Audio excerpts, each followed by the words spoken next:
Ini jarang orang ceramahkan. Tingkatan sedekah itu ada 5. Yang pertama ada sedekah rahasia. Sedekah rahasia ini yang paling tinggi. Kalau ibu bapak punya penyakit seperti kanker, dokter sudah angkat tangan. Atau ada penyakit yang tidak bisa ditemukan oleh dokter, pakai jalur ini tadi, sedekah rahasia. Bismillahirrahmanirrahim. Assalamualaikum warahmatullahi wabarakatuh. Alhamdulillah, dimanapun kita berada, semoga yang menyaksikan video ini diberi kesehatan, keselamatan, dan keberkahan dalam segala aktivitasnya. Dan yang lagi sakit, semoga diberi kesehatan, dan semoga bisa beraktivitas kembali seperti sedia kala. Alhamdulillah, ketemu kembali di dalam channel Al-Haji Bugis, channel yang insya Allah akan selalu menampilkan ceramah-ceramah agama, dan semoga bisa menjadi ilmu yang bermanfaat dan barokah untuk kita semua. Salawat serta salam selalu kita curahkan atas junjungan baginda Rasulullah Sayyidina Muhammad SAW. Semoga kita semua termasuk dalam golongan orang-orang yang insya Allah mendapatkan syafaatnya kelak di yaumil akhir. Allahumma sholli ala Sayyidina Muhammad wa ala ali Sayyidina Muhammad. Karena durasi video cukup panjang, jadi kita bagi menjadi 2 bagian. Yang ingin menyaksikan video bagian pertamanya, silahkan kunjungi video kami sebelumnya, dan marilah kita menyaksikan bagian kedua dari ceramah Guru Ustaz Muhammad Yusuf SOC MA. Sebelum kita menyaksikannya, saya harap teman-teman menyaksikan video ini sampai akhir agar tidak ada kesalahpahaman di dalam menimba ilmu. Dan selalu saya ingatkan, sambil menyaksikan, marilah kita melantunkan zikir dan selawat di dalam hati, agar apa yang kita dapatkan dari dalam video ini dan apa yang kita lakukan hari ini mendapatkan keberkahan oleh Allah Subhanahu wa Ta'ala. Langsung saja kita saksikan bersama-sama. Bismillahirrahmanirrahim. Dunia hanya sementara, akhirat selamanya. Kemudian ini kan istilah-istilah, itu istilah tasawuf yang ditarik, cuma banyak yang memahami sederhana. Makanya ini masyarakat banyak, pondok pesantren kita luar biasa, santri-santri kita. Saya tadi kasih tahu Pak Kiai, sebaiknya seluruh santri itu mondok, jangan bolak-balik. Mestinya santri itu mondok, tapi pesantren itu bukan tempat untuk menjamin anak kita menjadi baik, tidak. Jadi pesantren itu bukan tempat sulap, tapi pesantren itu tempat mengajarkan tata cara hidupnya Nabi, mengajarkan akhlaknya Nabi. Kalau dia tidak bisa mengambil itu jangan salahkan. Jadi fungsinya guru itu hanya mengajarkan, bukan membuat anak itu pintar. Karena yang membuat pintar itu adalah urusan Allah. Makanya guru-guru di pesantren jangan pernah berharap santrinya mau pintar, jangan. Jadi aku mah Pak Guru ki aja tamelo ko macce anak-anak tak. Jangan mau kalau anak-anak kita jadi beriman, tidak. Karena yang mengurus itu urusannya Allah. Urusan kita cuma satu, ajarkan apa yang kau telah ketahui, baru serahkan kepada Allah hidayahnya. Itu je kuncinya. Kenapa banyak guru stres? Karena dia mau bikin pintar muridnya. Nah kalau tidak pintar muridnya marah-marah nih. Nah kalau marah-marah pasti tidak ikhlas. Itu aja kuncinya kan? Jadi kuncinya guru, ajarkan apa yang kau miliki dan ikhlas doakan ke anak yang telah kau ajarkan agar diberi hidayah. Jangan pernah berharap anak kita mau pintar, jangan pernah berharap anak kita mau cerdas, anak kita mau beriman. Tidak, serahkan kepada Allah semua hidayahnya, nanti dia yang ngurus. Karena yang dilihat Allah bukan hasil tapi prosesnya. Ibu-ibu juga jadi masalah, bapak-bapak. Nanti kalau ada anaknya nakal baru dikasih masuk di pesantren. Bikin ancaman lagi. Nakal kok gue bawa gitu ke pondok. Ini jadi masalah juga. Iya, betako lo tikut lo pesantren ini. Baru anaknya dikasih masuk di pondok langsung mau jadi ulama. Wah, patal itu. Besi taisengan apa tama memang jadi ulawang, enggak bisa. Iya. Kalau besi karat dikasih masuk palingan dipoles. Kalau mobil rusak ronsokan dikasih masuk di bengkel harus dipukul, baru diamplas, baru didiko, itu baru bagus. Kalau mobil ronsokan dikasih masuk nah tidak mau dipukul, jangan harap jadi bagus. Karena sudah penyok baru dikasih masuk. Apa artinya, Bu? Kalau anak nakal nah tidak dipukul, tidak bisa lurus. Kan gitu. Tapi saya di pondok itu, Pak, bikin aturan ke anak-anak. Pokoknya jangan sentuh ketika anak itu melanggar. Jangan pukul. Kasih apa? Kasih sholat sunat taubat 50 rakaat. Gurunya saja tidak pernah sholat sunat taubat 50 rakaat.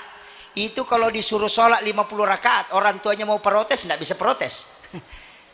Sholat sunat taubat 50 rakaat. Sholat tarawih saja 20 rakaat, orang stres, apalagi 50 rakaat. Baru diancam santrinya, kalau melanggar lagi nanti sholat taubatnya cukup 70 rakaat. Takut itu. Jadi dia dapat pahala, taubatnya juga insya Allah. Itu. Jadi tidak disentuh. Anak-anak kita kan bahaya, kena ham semua. Dulu padahal perintah agama itu meminta untuk dipukul kalau sudah 10 tahun tidak sholat dipukul. Tapi kita kan tidak sentuh anak-anak karena kena ham. Ya makanya gitu, kasih hukuman sholat sunat taubat 50 rakaat. Baru istighfar 1000 kali. Oh sudah, insya Allah. Iya, orang tuanya dapat. Tapi bu, saya kasih tirakat. Setiap malam kirimi Fatihah anak-anak kita yang di pondok. Sebut ila ruh wa nafs wa jasad.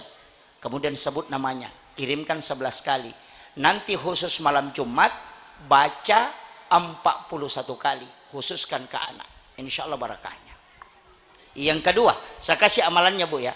Yang kedua, puasa Senin Kamis kalau mampu, insya Allah itu tirakat supaya anak kita barakah ilmunya. Yang ketiga, kalau ada guru di sini yang kita senangi betul karena ilmunya, karena dia hebat, maka sedekahi dia setiap hari Jumat. Sedekah di masjid tapi niatkan pahalanya untuk gurunya itu. Maka ilmu itu, ilmu barakahnya akan pindah ke anak. Makanya Imam Syafi'i itu ketika ditanya bagaimana kau bisa menghafal semua kitab-kitab para gurumu, apa jawabannya? Karena saya mensedekahkan guruku setiap hari Jumat, yang saya kagumi itu saya sedekahkan sehingga ilmunya bisa saya ambil. Tas sumbangan ni tapi tanya untuk ini tanya kang pahalana lo ku guruna. Iya, ada kiai di sini mengajar gurunya, itu yang kita sedekahkan. Karena masalah memang juga orang tuanya anak-anak banyak Pak. Kita yang didik anak-anaknya, kita yang ajar setiap malam, bikin pintar, sekalinya sedekah ke orang lain. Bukan ke gurunya. Mestinya itu kalau datang jenguk anak, tasidakai guruna. Doakan, minta didoakan. Gurunya itu tidak mungkin minta. Jangan di luar sedekah. Masa tahu mewai anak tak, alena pada cengnya anak tak, bimbing anak-anak tentu menjadi orang baik. Baru orang yang disedekahi.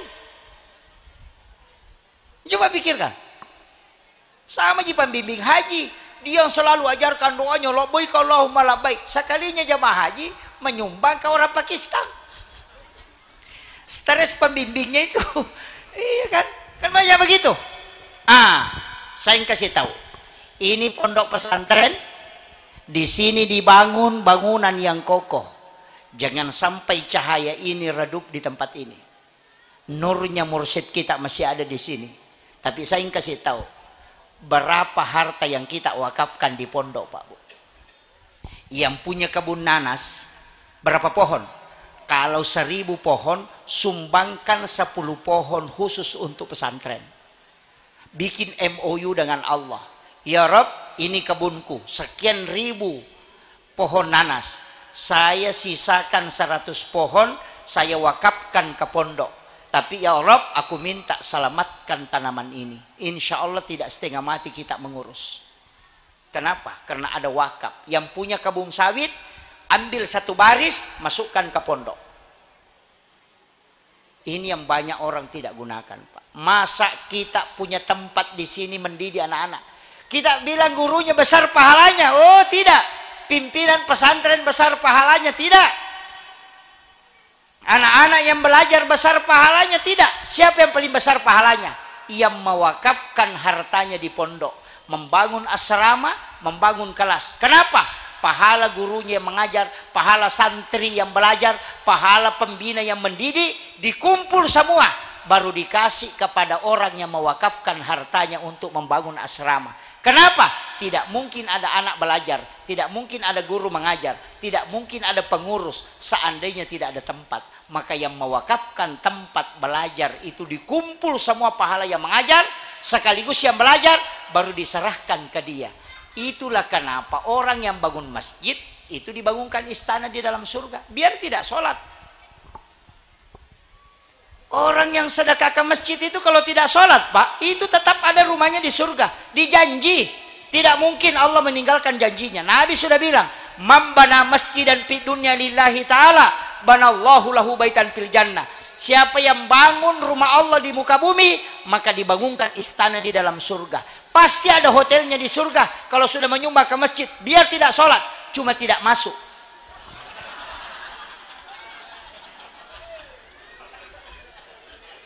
Iya pastilah. Makanya dikasih tahu dibangunkan istana, bukan dibilang masuk surga. Kan gitu. Sama aja orang yang sogok dengan orang menyogok, tidak berdosa itu. Coba cari. Adakah hadisnya mengatakan orang disogok dan menyogok berdosa? Tidak ada. Makanya kalau ada bupati menyogok, ada wali kota menyogok, ada camat menyogok, ada kepala desa menyogok, tidak berdosa. Yang ambil sogokan tidak berdosa juga. Hadisnya cuma bilang ar-rasi wal murtasi pinar, yang disogok dan menyogok keduanya masuk neraka. Itu sih, tidak berdosa.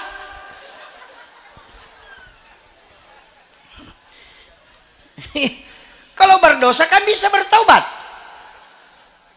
Makanya disebut masuk neraka karena sudah ada kaplingnya. Ini penting ya. Makanya bu, yang punya kebun sisakan. Kalau 1000 pohon, ambil 10 pohon. Khusus diniatkan untuk pesantren wakaf. Wakafkan. Punya 100 pohon sawit, ambil 10 pohon atau 5 pohon, wakafkan. Semua hasilnya dikasih masuk di pondok. Pondok pesantren ini harus siapkan kaleng koin. Bikin kaleng koin, kasih ke orang yang mau mewakaf. Nanti dia isi di situ. Setiap 1 bulan kita jemput itu. Nanti itu menjadi wakaf dan itulah menjadi milik kita. Pesantren ini harus buka lelang wakaf di sini, Pak. Jangan mengharap bantuan pemerintah. Bikin lelang wakaf. Saya bangun pondok pesantren itu sama sekali tidak terima bantuan pemerintah. Kenapa? Bukan karena saya menolak, tidak. Tapi saya memang tidak berharap ke situ. Karena masih banyak pesantren yang butuh bantuan. Bagaimana caranya? Bikin kamar wakaf. Misalnya 1 kamar 33 juta. Ada orang dermawan mau menyumbang, tulis namanya di situ. Kamar ini diwakafkan oleh haji ini. Tulis semua. Jadi yang di pondok saya itu semua kamar ada namanya. Almarhum ini, almarhum ini. Setiap anak yang tidur menghafal di dalam situ setiap malam dia dapatkan pahalanya. Ketika dia meninggal itulah harta yang dimiliki selamanya. Tidak mungkin diambil oleh orang lain. Rumah yang kita tempati ketika anak mengambil itu sudah terputus. Dijual anak-anak kita sudah terputus. Tapi yang di pondok pesantren ini wakaf kita itu berjalan selamanya. Masa kita tidak bisa memasukkan uang? Dicicil saja, Bu. 5 juta setiap tahun. Kasih pembina pondok, dirikan asrama, bikin di situ memang asrama wakaf. Jadi setiap 1 kamar berapa juta. Kita tinggal sedekahkan setiap. Kalau tidak ada uang Ustaz, itu kebun tak itu yang saya bilang tadi, ambil 10 pohon, semua penjualannya masukkan ke pondok sebagai wakaf. Itu luar biasa, Pak Bu. Kenapa? Yang di rumah itu nambil orang. Nabi bilang ada di suamiku, Nabi biar suami tak nambil orang kalau mati ki. Di mana tidak nambil. Makanya emas jangan dikumpul-kumpul banyak, nanti istri kedua yang ngambil itu. Banyak ibu-ibu di kampung saya begitu, Pak, emasnya sampai siku, kalau sedekah 2.000 rupiah. Nah, tapi tidak ada di sini, tidak ada di sini. Ibu-ibu di sini dermawan semua, insya Allah. Sabar semua kalau tidur. Ya Bu, ya. Iya, jangan meninggal kecuali tidak ada wakaf. Rugi betul kita. Apa yang kita miliki, Pak? Tidak ada. Hanya wakaf yang dimiliki selamanya. Kenapa ada pesantren begini dibangun mursyid kita tercinta, almarhum al-maghfurlah. Itu karena ingin melihat masyarakat masuk ke dalam surga, ingin melihat masyarakatnya selamat. Kenapa ada dipotong sekian rupiah dulu, katanya itu dipotong ketika ada penghasilan kebun, dipotong sekian rupiah diambil, itu supaya masyarakat itu selamat. Bu, mau masuk surga tidak melalui jalur sirat, tidak ditimbang amalnya, mau? Ada caranya, itu sedekah. Tapi ini kurang, Pak, ini jarang orang ceramahkan. Tingkatan sedekah itu ada 5. Yang pertama ada sedekah rahasia. Sedekah rahasia ini yang paling tinggi. Kalau ibu bapak punya penyakit seperti kanker, dokter sudah angkat tangan. Atau ada penyakit yang tidak bisa ditemukan oleh dokter, pakai jalur ini tadi, sedekah rahasia. Di dalam satu riwayat, Rasulullah menyampaikan bahwa ada orang nanti baru berjalan menuju kepada mahsyar, itu sudah dijemput oleh malaikat, dibawa ke ila rafiqil a'la, tidak dibawa ke mizanullah, tidak ditimbang amalnya, apalagi lewat titian siratal mustaqim, itu tidak, karena baru berjalan menuju kepada mahsyar sudah dijemput. Siapa dia? Rasulullah mengatakan orang yang bersedekah tapi dia tidak tahu siapa yang disedekahi, dan yang disedekahi pun tidak tahu siapa yang mensedekahi. Ini penting saya sampaikan. Itu tidak dibawa kepada mahsyar, baru jalan menuju kepada mahsyar itu sudah dijemput, dibawa ke ila rafiqil a'la, di tempat yang sangat tinggi. Allah nyuruh malaikatnya, hai malaikat, itu fulan bin fulan, ambilkan sebelum dia ke sana, bawa ke sini. Coba, itu hadis sahih. Bagaimana caranya? Ibu bapak tanya ke pembina di sini pondok, adakah anak yatim piatu di sini? Adakah anak fakir miskin di sini? Kalau mengatakan ada, kasih tahu Mi. Nggak usah kasih tahu saya namanya, jangan perlihatkan saya fotonya. Orangnya nggak usah ketemu dengan saya. Tapi anak itu juga jangan kasih tahu kalau saya yang membantunya. Itulah yang dimaksud Nabi, yang sedekah tidak tahu siapa yang disedekahi, yang bersedekah pun, yang disedekahi pun tidak tahu siapa yang mensedekahi. Jadi tahu mas sumbangnya de nisangi makadaniga na sumbang, tahu isumbangnya de tahu nisangi makadaniga sumbangi. Bayarkan kantingnya anak-anak kita itu tanpa memberitahunya bahwa saya yang membantu. Nanti ketika anak itu selesai sekolah di sini, kita ketemu di luar, kita tidak pernah tahu bahwa kita yang membantunya. Dia pun tidak pernah tahu kalau kita yang membantunya. Nanti orang seperti ini, kata Nabi, baru berjalan kepada mahsyar sudah dijemput oleh Allah, dibawa ke ila rafiqil a'la. Tapi kalau yang ngumpul anak yatim, dijejer di atas panggung, baru dikasih amplop, baru disoting, itu masih di blender. Nggak langsung itu. Saya kasih tahu memang. Itu belum langsung itu. Makanya kalau mau rahasia pakai jalur itu. Datang ke pembina, tanyakan, ada anak yatim? Ada. Nggak usah kasih tahu saya namanya, nggak usah kasih tahu orangnya. Nanti saya yang bantu untuk bayarkan pembayarannya sampai selesai. Nggak usah ketemu dengan siapa. Yang kedua, manfaatnya apa? Ketika ibu kena penyakit, ada masalah yang tidak bisa diselesaikan, sholat sunnah hajat 2 rakaat, baru minta kepada Allah, puang talengak baraka nih ya pak kasiwek ku tapalepak kak polo ku masalah, itu langsung dicabut. Itulah yang disebut dengan bertawassul dengan amal soleh. Ini yang jarang orang miliki, Pak. Karena sedekah itu kan tingkatannya gitu, yang rahasia. Ada juga yang kedua, kalau tidak bisa pakai bayar begitu, tidak bisa pakai yang kedua. Bagaimana? Ada orang minta sumbangan, ambil uangnya, jangan lihat uang berapa. Buka, kalau ada orang minta sumbangan, kasih kunci tempat uang. Ini kunci laci, silakan ambil uang di sana. Bisa sedekah begitu, Bu? Hah? Ya kau nggak tahu milau sumbangan, talebani goncingon rodita. Ini kunci tempat uang, pikir mau ambil, ada di situ di dalam. Atau kita kasih pin ATM, bisa? Oh enggak bisa? Kalau enggak bisa, pakai yang ketiga. Bagaimana caranya?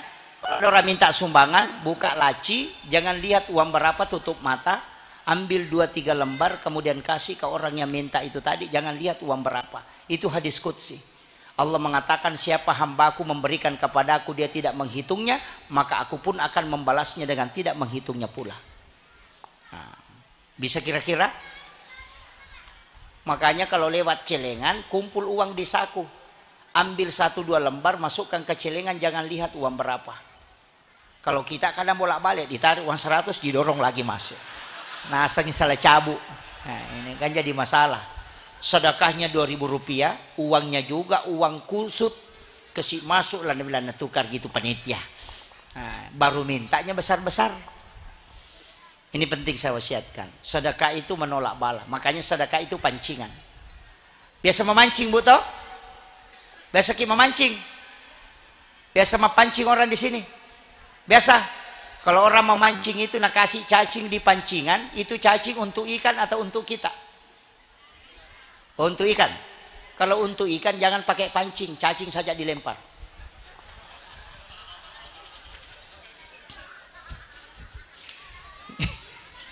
Coba pikir, itu cacing untuk kita atau untuk ikan? Bukan untuk ikan. Kalau untuk ikan tidak usah pakai pancing, cacing saja dilempar karena kita mau kasih makan ikan. Tapi kenapa pakai pancing? Itu namanya memancing, karena tidak bisa diambil kalau tidak pakai itu. Makanya sedekah tidak pernah untuk pondok, itu selalu untuk kita. Itulah yang dilakukan mursyid kita. Kadang meninggalkan sesuatu, ambil mini, itu memang untuk masyarakat. Kenapa? Karena dia hanya memancing dalam kehidupannya. Begitu. Itu yang dipakai. Kan memancing begitu toh. Cacing itu bukan untuk ikan, untuk kita. Cuma dipancing baru bisa diambil. Kalau tidak mengerti saya rubah lagi. Pernah lihat mobil tangki? Mobil SPBU itu yang Pertamina punya. Berapa liter solar na bawa? 5.000 liter. Tapi kenapa sehingga di Pertamina isi solar? Nah, ada solar na bawa 5.000 liter.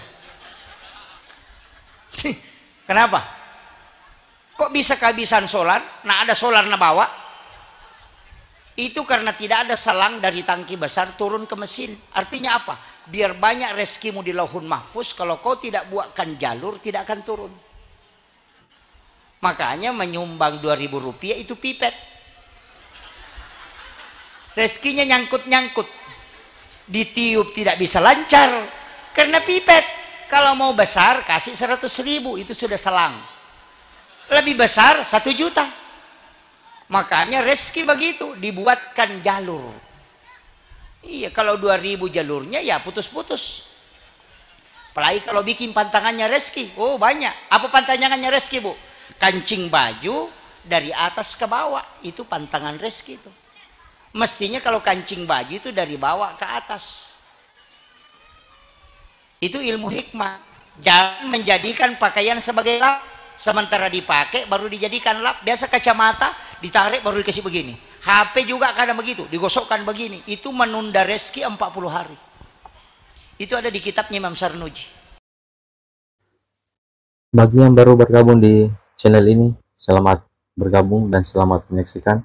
Jangan lupa subscribe channel ini agar Anda mendapat pemberitahuan bila ada video terbaru dari channel Lahaji Bugis. Yang sudah subscribe, terima kasih banyak. Semoga Allah Subhanahu wa Ta'ala membalas kebaikan teman-teman semua dengan rezeki dan pahala yang melimpah. Insya Allah, amin ya Rabbal Alamin.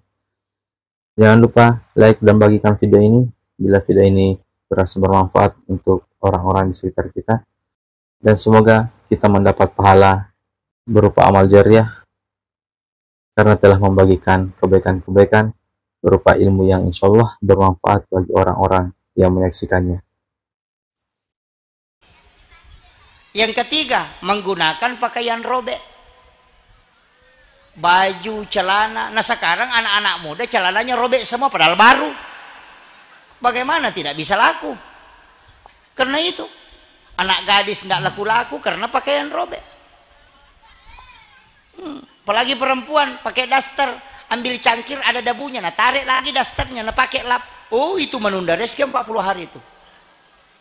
Bersandar di daun pintu, itu juga fatal itu, Pak. Membiarkan jendela terbuka sampai waktu maghrib. Menyapu di malam hari di dalam rumah. Itu membuat malaikat rahmat itu keluar. Itu fatal itu. Pakaian yang sudah dipakai dijadikan sebagai lap, alasan mau dicuci. Biasanya kan begitu. Ada bajunya dia kasih masuk di tempat cucian, tapi karena ada lantainya basah, dia bilang itu bisa aja dulu kau pakai sebagai lap. Nah pakai sebagai lap, besoknya nak cuci, baru itu nak pakai cari rezeki. Oh jangan coba-coba, tidak akan berhasil itu. Itu kuncinya. Semua itu Pak Bu, kan banyak itu, banyak sekali pantangan-pantangan itu Pak. Itu di kitabnya Imam Sarnuji itu. Ibu-ibu banyak pantangannya begitu. Nah kerjakan itu, apalagi menyimpan pakaian di dalam rumah sampai 3 malam digantung. Oh itu fatal itu. Dicabut keberkahan dalam rumah itu.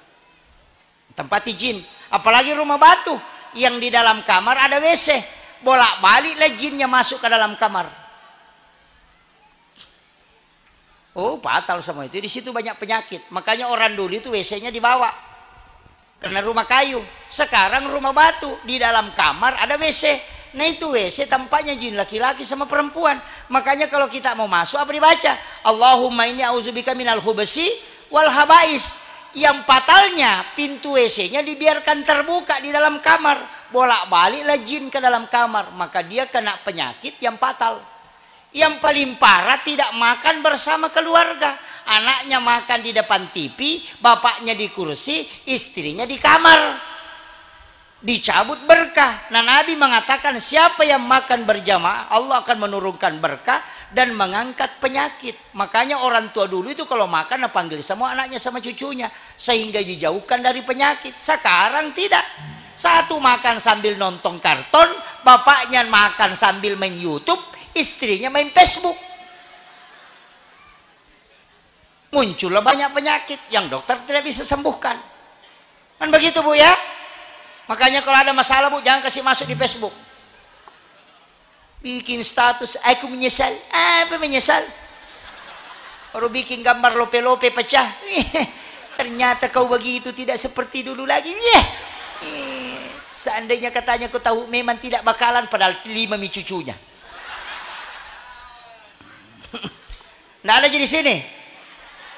Ada. Jangan bikin status di Facebook Bu. Tidak ada penyelesaian di Facebook. Kalau bilang ada penyelesaian Ustaz, mana? Tambah parah gitu. Bikin status, aku menyesal, langsung ada duda di bawah. Sabar saya.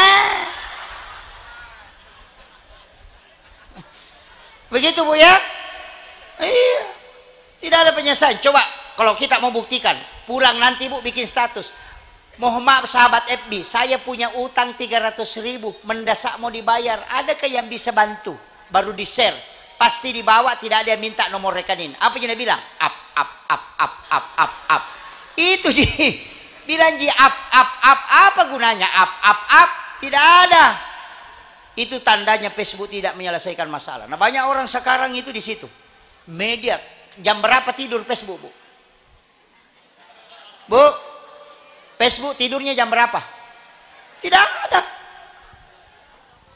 24 jam terbuka. Makanya kalau kita tidak tutup, komunikasi keluarga hilang. Ini yang sering saya sampaikan ke anak-anak saya. Nah, ketika saya di rumah, tinggalkan itu. Kita bicara, kita duduk makan bersama. Jadikan momen ini mungkin adalah momen terakhir kita bersama. Ini yang kadang orang tidak syukuri. Ketika bersama suaminya sama anak-anaknya, tidak pernah bersama.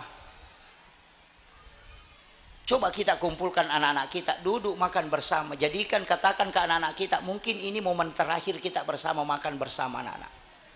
Ini yang tidak kita syukuri Pak. Kenapa banyak anak-anak tidak mau dinasehati? Karena dia hidup dengan Facebook, hidup dengan game.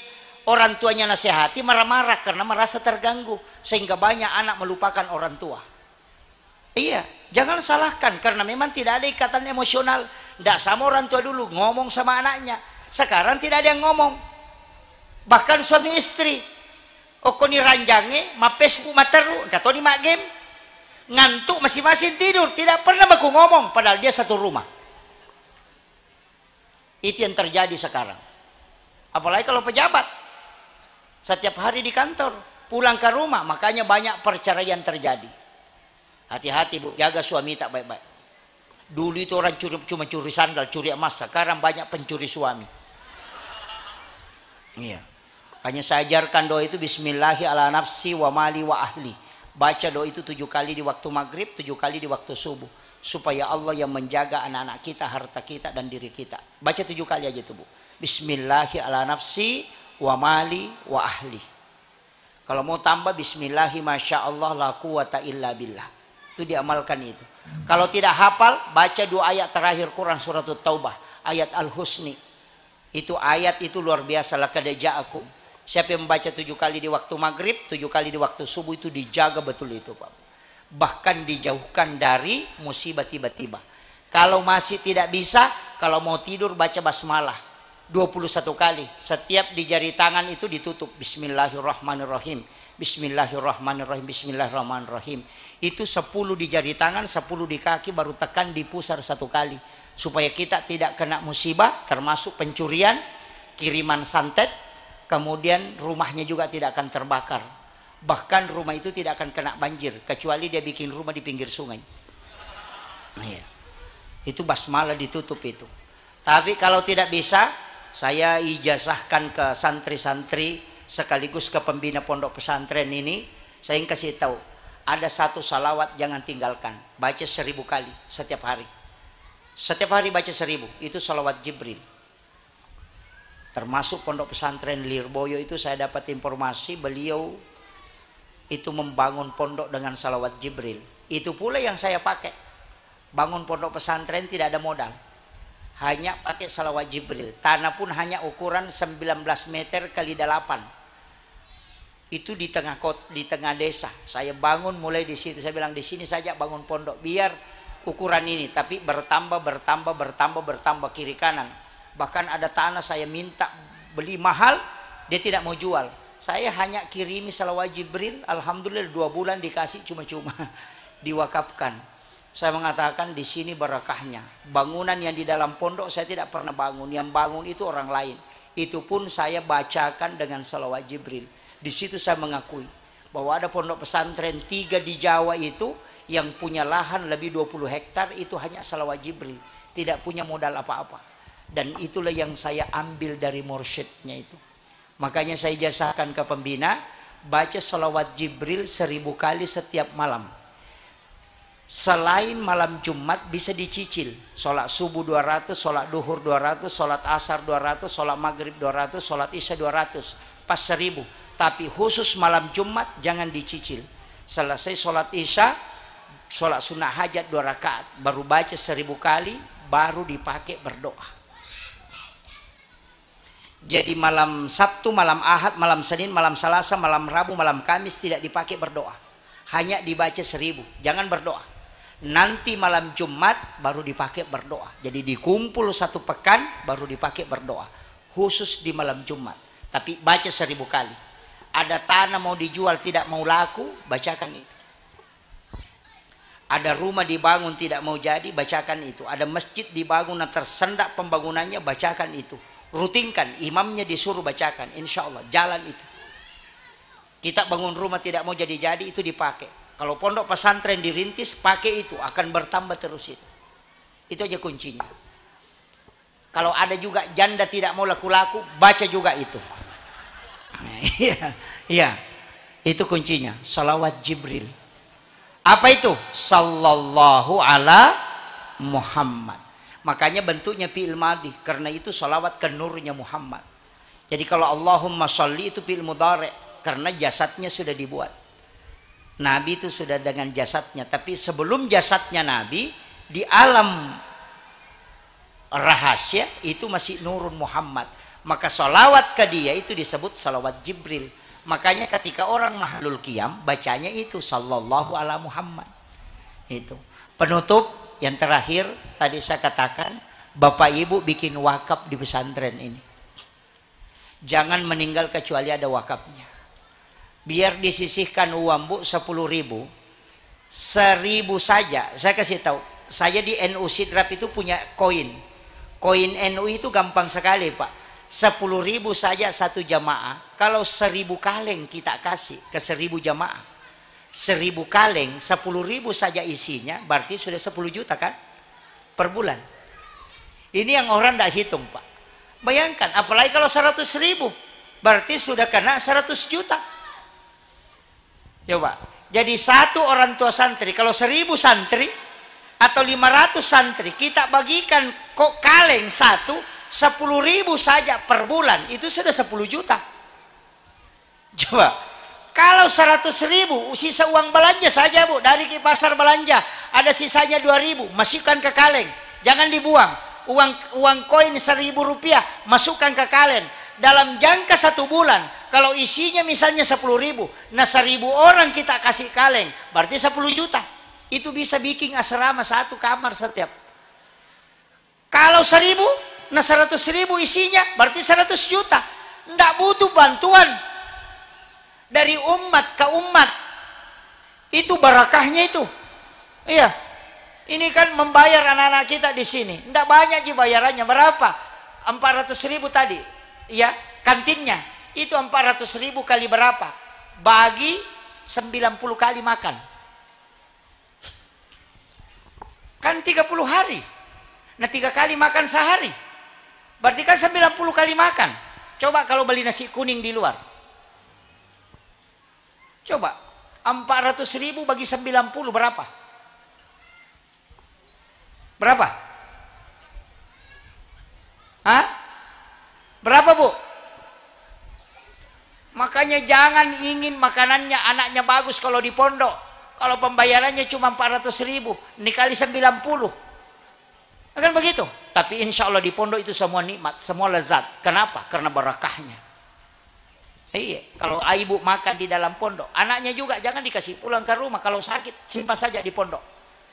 Mestinya pembina bikin kamar khusus, kamar untuk anak-anak kita, supaya ketika sakit jangan keluar. Karena kapan anak demam di pondok dikasih keluar, pasti 1 minggu itu sakit.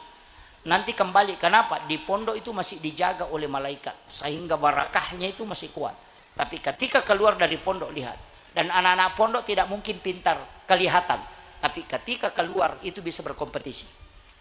Kalau ada anak di pondok ini paling nakal, paling bodoh, coba bawa ke sekolah negeri, pasti ranking nanti itu kalau keluar.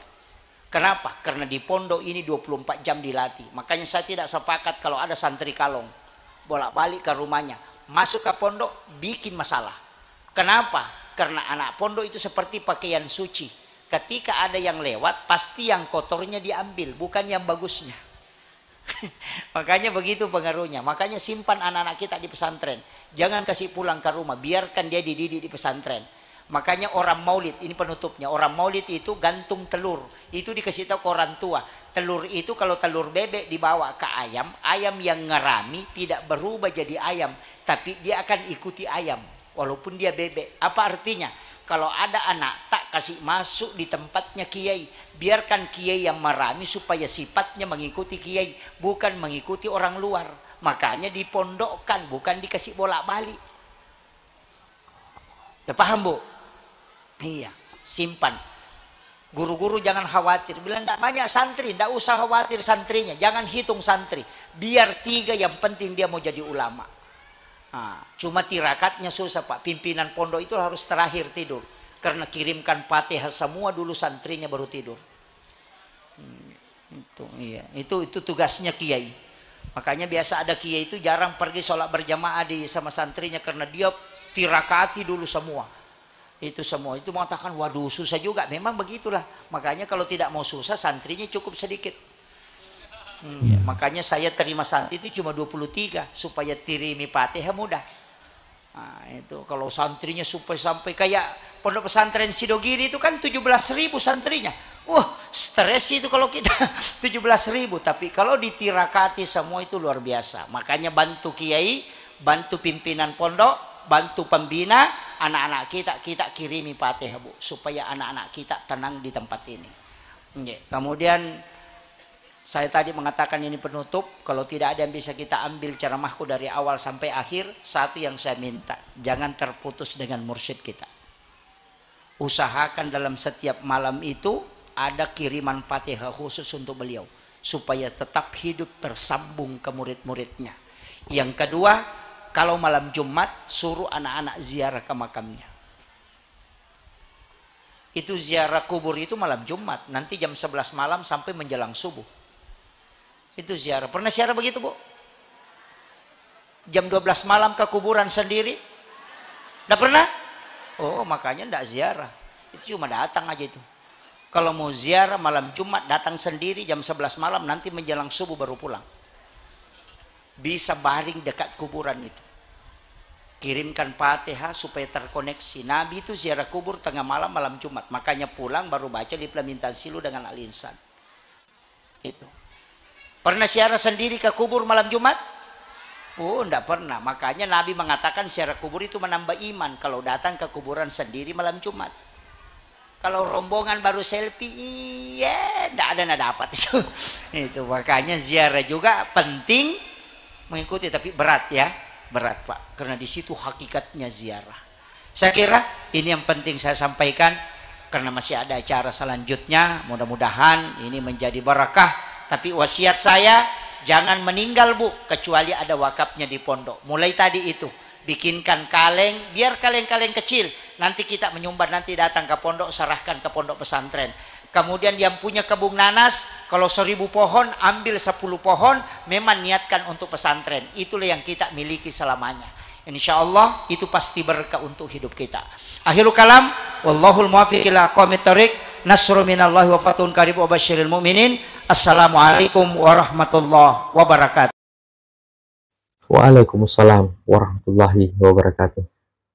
Alhamdulillah, Masya Allah. Itulah tadi ceramah yang insya Allah penuh hikmah dari Guru Ustaz Muhammad Yusuf, SOC MA.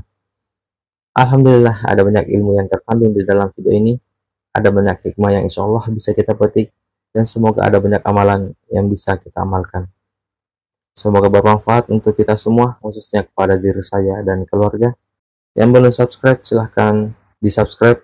Dan silahkan bagikan video ini kepada orang-orang di sekitar kita dan di media sosial kita, agar kita mendapat percikan amal jariah karena telah membagikan kebaikan-kebaikan berupa ilmu yang insya Allah bermanfaat bagi orang-orang yang menyaksikannya.